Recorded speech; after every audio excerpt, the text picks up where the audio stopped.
यार बोलई कौन के उ बनवले यार बिया रे पहले दिल से खेला बड़ा बिया रे छौड़ी बड़ा कछना रे बिया रे रखले चार गो यार बिया रे छौड़ी पकिया छिना रे बिया रे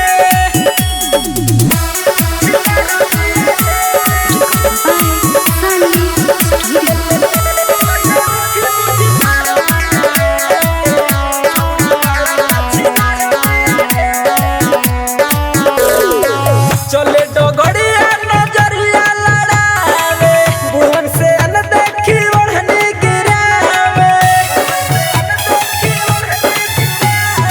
एक दिन के पर इहे बाटे पेशा सब लोग के बुरबक बनावे हमेशा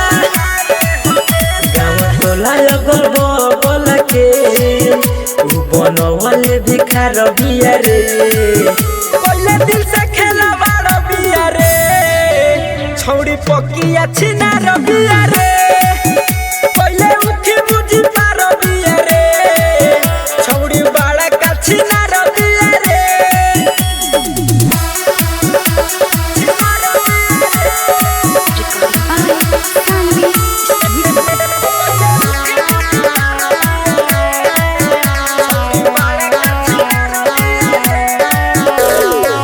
मारी के मुस्की इशारा बतावे मिलेला हमसे अकेला बोलावे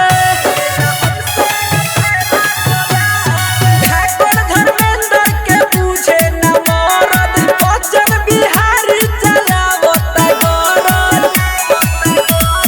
माने ले न मरिया को खाली मांगते हजार बिया रे सारा उखी मुंजी पार बिया रे छौड़ी बड़ा कछना रे बिया रे।